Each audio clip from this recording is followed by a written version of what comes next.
ಎಲ್ಲರಿಗೂ ನಮಸ್ಕಾರ. ನಮ್ಮ ಯೂಟ್ಯೂಬ್ ಚಾನಲಿಗೆ ಸ್ವಾಗತ.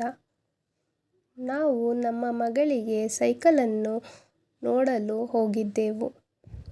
ಅವಳಿಗೆ ಒಂದು ಸೈಕಲ್ ತಕ್ಷಣವೇ ಇಷ್ಟವಾಯಿತು.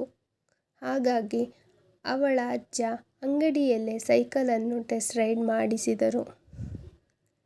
ಎಲ್ಲರಿಗೂ ಒಂದು ಚಿಕ್ಕ ಟಿಪ್: ನೀವು ಸೈಕಲನ್ನು ಖರೀದಿಸುವ ಮುಂದೆ ನಿಮ್ಮ ಮಗಳು ಅಥವಾ ಮಗನನ್ನು ಟೆಸ್ಟ್ ರೈಡ್ ಮಾಡಿಸಿ.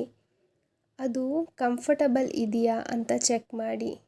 ಇಲ್ಲವಾದರೆ ಬೇರೆ ಅಂಗಡಿಯನ್ನು ನೋಡಿ.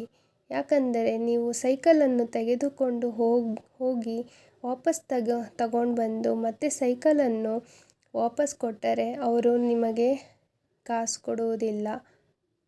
ಅದರಿಂದ ಸೈಕಲನ್ನು ತಗೊಳ್ಳುವ ಮುಂಚೆ ಟೆಸ್ಟ್ ರೈಡ್ ಮಾಡಿಸಿ ಎಲ್ಲ ಕರೆಕ್ಟ್ ಇದೆಯಾ ಅಂತ ಚೆಕ್ ಮಾಡಿ. ಚೆಕ್ ಮಾಡಿದ ನಂತರ ಆ ಸೈಕಲಿನ ಬೆಲೆ ಅಂಗಡಿಯಲ್ಲಿ ಕೇಳಿದರೆ 5,000 ರೂಪಾಯಿ. ಆದರೆ ಈ ಸೈಕಲಿಗೆ 5,000 ರೂಪಾಯಿ ವರ್ತಿದೆಯಾ?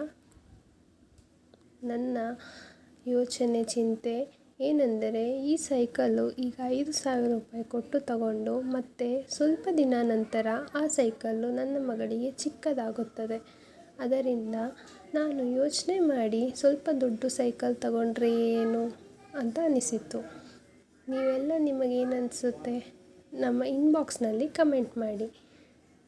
ನಾನು ಯೋಚನೆ ಮಾಡಿ ಈ ಸೈಕಲನ್ನು ತಗೊಳ್ಳಿಲ್ಲ.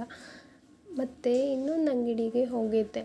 ಆ ಸೈಕಲ್ಲು 5,000 ರೂಪಾಯಿ ಬರೀ 20 ಇಂಚಿಗೆ. ಇದು 14 ಇಂಚಿಗೆ 5,000 ರೂಪಾಯಿ. ಆದರೆ ಆ ಸೈಕಲ್ಲು ಸೀಟ್ ಅಡ್ಜಸ್ಟ್ ಮಾಡ್ಬೋದು, ಹ್ಯಾಂಡಲ್ ಅಡ್ಜಸ್ಟ್ ಮಾಡ್ಬೋದು. ಆದರೆ ಈ ಸೈಕಲಿಗೆ ಸೀಟ್ ಅಡ್ಜಸ್ಟ್ಮೆಂಟ್ ಇಲ್ಲ ಮತ್ತು ಹ್ಯಾಂಡಲ್ ಅಡ್ಜಸ್ಟ್ಮೆಂಟ್ ಇಲ್ಲ. ಅದರಿಂದ ನೋಡಿ, 2-3 ಅಂಗಡಿಯನ್ನು ಕೇಳಿ ವಿಚಾರಿಸಿ ಮತ್ತು ಏನನಿಸುತ್ತೆ ಎಂದು ಇನ್ಬಾಕ್ಸ್ನಲ್ಲಿ ಕಮೆಂಟ್ ಮಾಡಿ. ಇಲ್ಲಿದೆ ಹೊಸ ಸೈಕಲ್. ಇದರ ಕಾಸ್ಟನ್ನು ಕಮೆಂಟ್ ಮಾಡಿ. ನಿಮಗೆ ಇಷ್ಟವಾದರೆ ಲೈಕ್ ಮಾಡಿ.